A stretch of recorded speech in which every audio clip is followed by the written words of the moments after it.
Uno de los elementos más importantes de nuestra fe es el juicio, por eso con mucha frecuencia acudimos a él. Si hace no muchos días hemos estado viendo el juicio universal, hoy vamos a ver el juicio particular con esta parábola que es realmente espeluznante, porque se nos habla del juicio personal particular, la remuneración, una parábola que el Señor de un modo especial dirige a los fariseos, es decir, a los que se creen haber ganado el cielo. Ojo que en esta generación actual tendemos a minusvalorar la gran virtud de la justicia que se va a dar al final de los tiempos, porque la justicia realmente no es para este mundo del todo, aunque hemos de luchar por lograrla.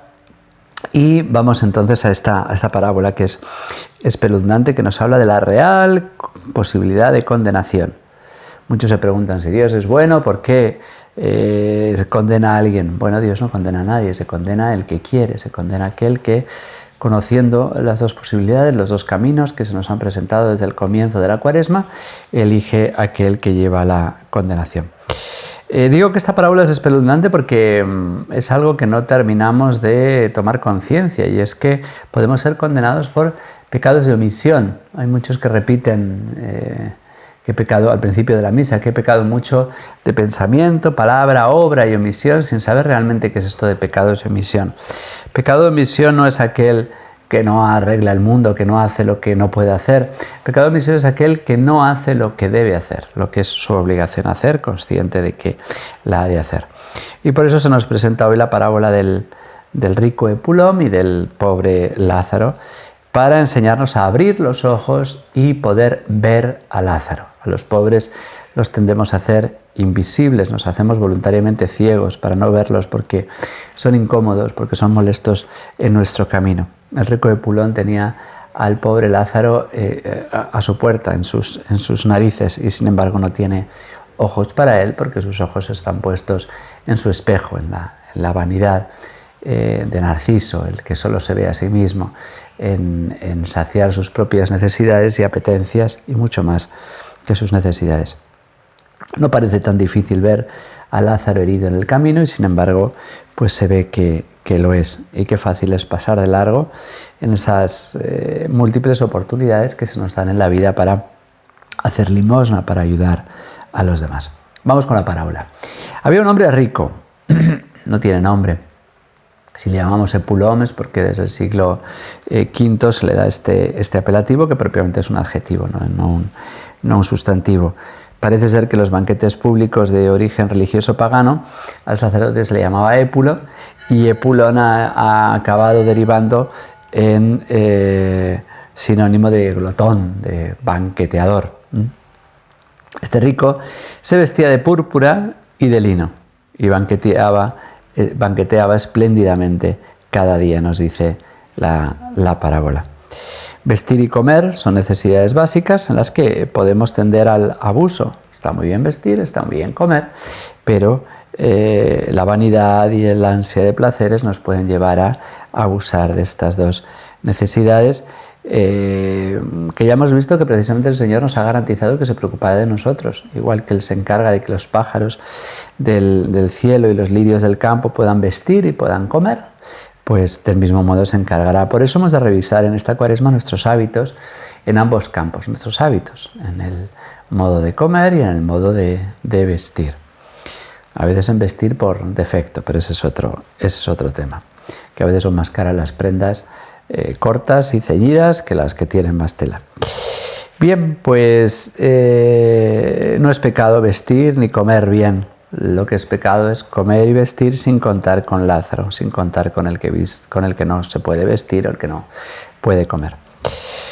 Este rico Epulón, además de estas riquezas, tenía otras dos riquezas que hacen más grave su pecado, y es que tiene familia, como veremos al final de la parábola, tiene hermanos, y además es judío, es hijo de Abraham, por eso llama padre Abraham, y eso hace más grave su pecado porque estas riquezas pues nos hacen más, nos deberían hacer más conscientes de lo afortunados que somos. Aparece en la puerta de su casa un mendigo. Este sí tiene nombre, se llama Lázaro, que significa Eleazar, Dios ayuda. con este nombre que nos resulta irónico. No parece que este pobre haya sido ayudado por Dios. A los ojos de los judíos, en la época de Jesús, el pobre es aquel que no es ayudado por Dios. Bueno, pues la ayuda de Dios viene cuando tiene que llegar. El drama de este hombre echado en su portal, que está cubierto de llagas y con ganas de saciarse de lo que tiraban de la mesa del rico, es que nadie se lo daba.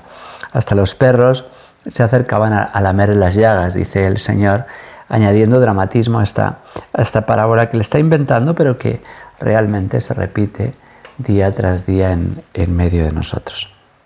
Los perros, que no eran tan queridos como en esta época actual en la que se los prefiere a los niños por nacer, pues los perros en esta época, en tiempos de Jesús, no parecen ser más queridos. Eran despreciados, agresivos, menos queridos, y estos perros parecen tener más humanidad, con este instinto que les lleva a usar su saliva como medicina para las llagas, las heridas que tiene Lázaro. Pero al final siempre llega el juicio, mucho antes de lo que nosotros podemos pensar. El Señor, a través de Jeremías, en la primera lectura de hoy, nos dice: yo, el Señor, penetro el corazón. Él es el que nos va a juzgar penetrando el corazón. Sondeo las entrañas para dar al hombre según su conducta, según el fruto de sus acciones. Jesús, juez. Y este corazón, también nos dice el profeta Jeremías, nada más falso y enfermo que el corazón, cuando el corazón está torcido. Bien, pues llega por fin la muerte, que a todos nos iguala, a unos y a otros.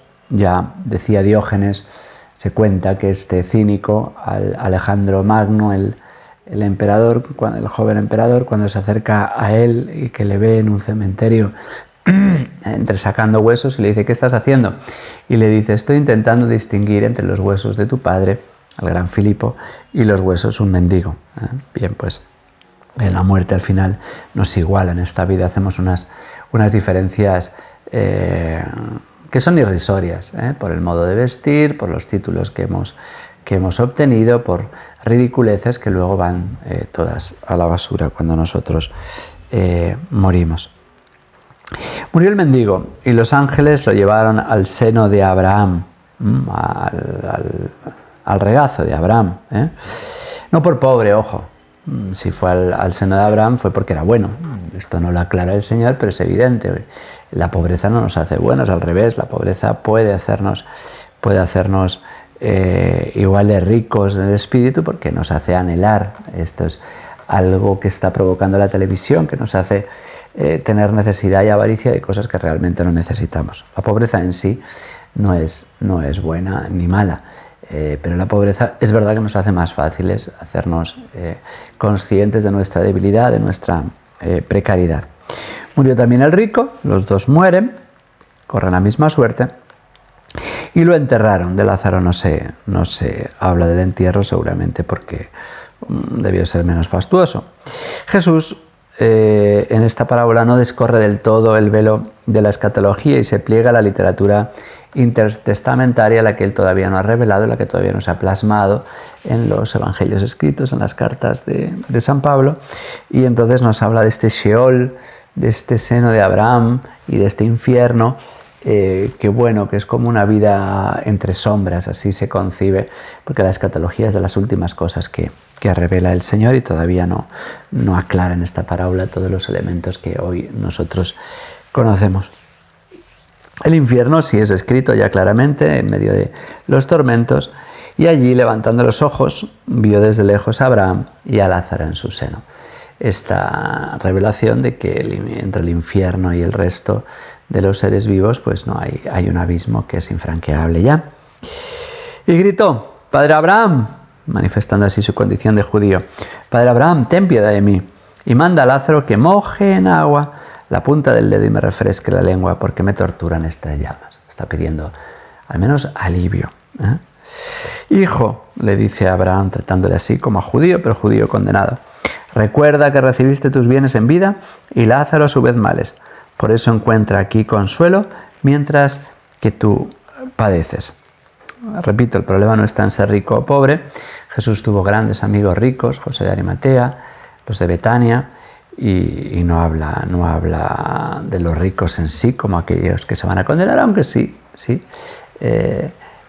aclara que es más difícil a un rico entrar por el ojo de una aguja en el cielo que un camello por el ojo de una aguja. Entre nosotros y ustedes se abre un abismo, dice la parábola, un abismo inmenso, para que no puedan cruzar aunque quieran desde aquí hasta ustedes, ni puedan pasar de ahí hasta nosotros. Le replica el rico Epulón: te ruego entonces, Padre, que mandes a Lázaro a casa de mi padre, porque tengo 5 hermanos, otra riqueza que tenía su familia, para que con su testimonio evites que vengan también ellos a este lugar de tormento. Le responde Abraham: tienen a Moisés y a los profetas, es decir, tienen la Sagrada Escritura, tienen la explicación del pasado, del presente y del futuro. Que los escuchen. La Sagrada Escritura es suficiente arma para evitar el infierno, porque ella nos lleva a la oración, a los sacramentos, al amor de Dios. Si un muerto va a verlo, se arrepentirán, dice ilusoriamente el rico. No, si no escuchan a Moisés y a los profetas, no harán caso, ni aunque resucite un muerto. Sabe de lo que habla, porque Jesús a lo largo de su vida va a resucitar a 3 muertos, más la propia resurrección, mínimo, que sepamos. Y nos damos cuenta hoy en día, lo hemos comentado hace poco, que a pesar de todos los milagros que nos encontramos en la historia, pues el que no quiere creer no cree, porque los milagros sirven para reafirmar a los que tenemos fe, pero para los incrédulos no sirven, porque no hay peor ciego que el que quiera ver, que el que no quiere ver. El salmo de hoy es el salmo primero, el primero de los 150, que dice así: el camino de los impíos acaba mal. Dichoso el hombre que no sigue el consejo de los impíos, sino que su gozo es la ley del Señor y medita su ley día y noche. Será como un árbol plantado al borde de la acequia, da fruto en su sazón y no se marchitan sus hojas. Y cuando emprende, tiene buen fin. Son, de nuevo, los 2 caminos que a lo largo de la Cuaresma y de toda nuestra vida vamos meditando para hacer una buena elección, para que al final de nuestra vida, cuando la justicia se imponga, cuando venga el Señor, juez de vivos y muertos, en el juicio particular, en el momento de nuestra muerte y en el juicio universal, cuando todos resucitemos y venga el Señor en su gloria, pues allí podremos disfrutar de la gloria del cielo si en esta vida hemos estado atentos a los Lázaros que se cruzan con tanta frecuencia en nuestros caminos, empezando por Jesús, el más pobre, que se pone mendigo a nuestros pies, pidiendo la limosna de nuestra oración, la limosna de nuestro tiempo, la limosna de nuestra vida.